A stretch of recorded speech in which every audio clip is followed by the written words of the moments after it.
नमस्कार हरि प्रेमियों, आपका हमारे YouTube चैनल में स्वागत है। सभी दर्शकों को जय श्री कृष्ण।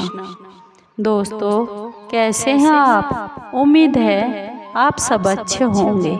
आइए जानते हैं आज का प्रसंग। आज का प्रसंग है श्रीमद् भगवद गीता के तीसरे अध्याय का सुनने और पढ़ने का क्या फल मिलता है, उसका क्या महत्व है। उससे पहले अगर आप हमारे चैनल पर नए हैं तो प्लीज़ चैनल को सब्सक्राइब कीजिए और बेल आइकन को ज़रूर दबा लीजिए ताकि आप तक हमारे सारे नोटिफिकेशन पहुंचते रहे। हरि प्रेमियों, आपका एक सब्सक्राइब भी हमारे लिए बेहद मायने रखता है।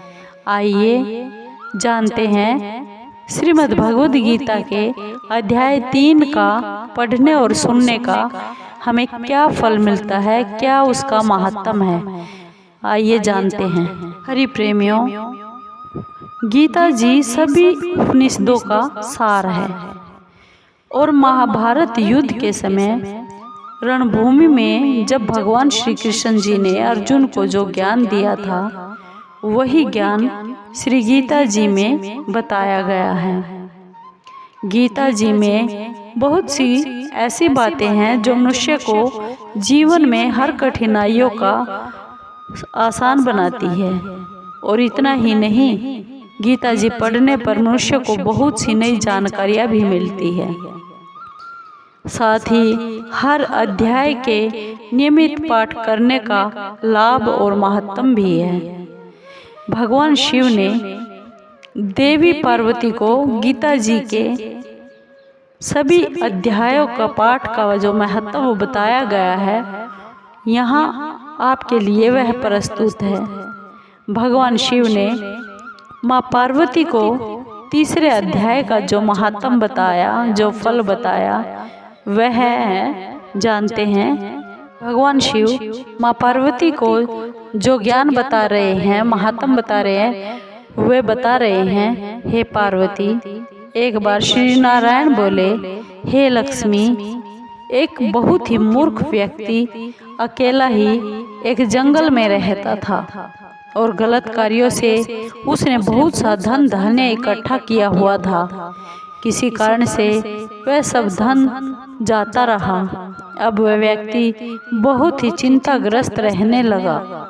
किसी से पूछता कि कोई ऐसा उपाय बताओ जिससे धरती में गड़ा हुआ धन मुझे वापस मिल जाए। किसी से पूछता कोई उपाय बताओ जिससे लगाने से पृथ्वी में गड़ा हुआ धन दिखने लगे। तब किसी ने कहा, मांस मदिरा खाया पिया करो। तब तक खोटा कर्म करने लगा और चोरी भी करने लगा।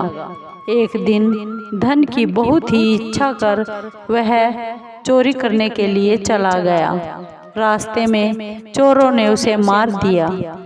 उसके बाद उसने प्रेत की योनि पाई। उस प्रेत योनि में वह बहुत ही दुखी हो रहा था। एक बड़ के पेड़ पर 7 दिन चिल्लाया करता कि कोई ऐसा भी है जो मुझे इस अधम देह से छुड़ा सके। कुछ समय के बाद उसकी पत्नी जो गर्भवती थी, उसने एक बेटे को जन्म दिया।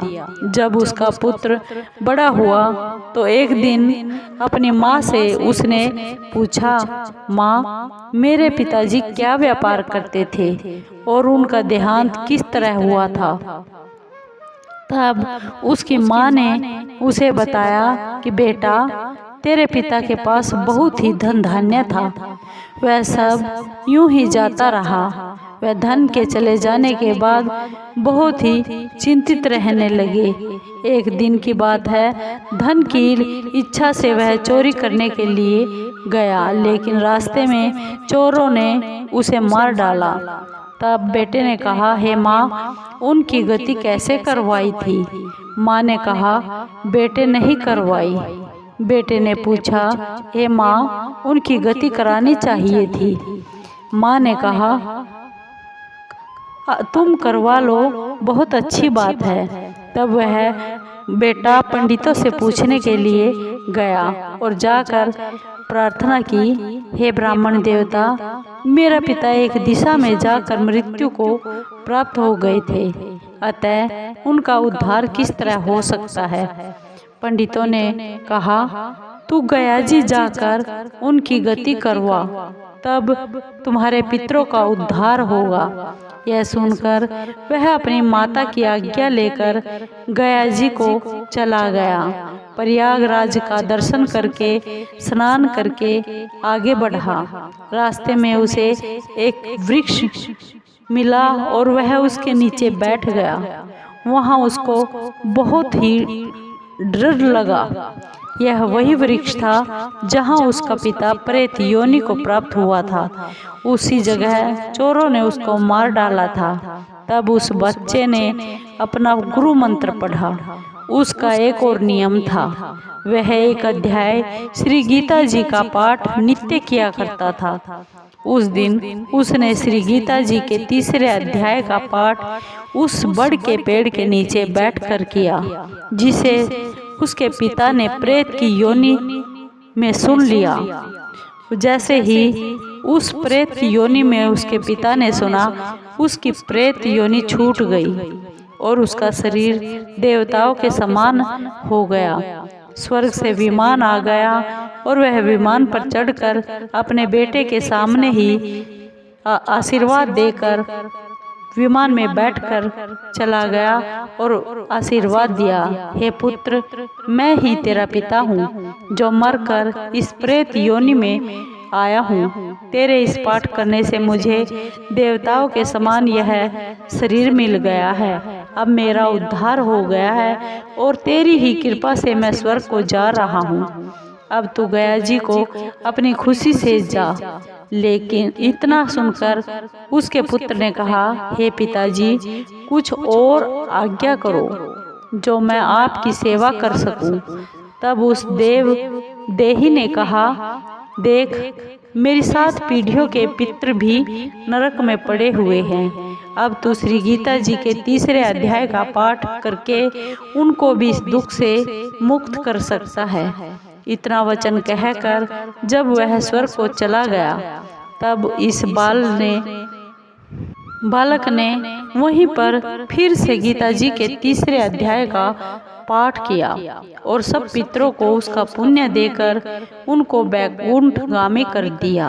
जो प्राणी श्री गीता जी का पाठ करता है या सुनता है, उसका फल कहाँ तक कहे, कहीं कहने में आ ही नहीं सकता। तब श्री भगवान जी बोले, हे लक्ष्मी, यह तीसरा अध्याय का जो फल मैंने तुमसे बताया है वह तुमने सुना है।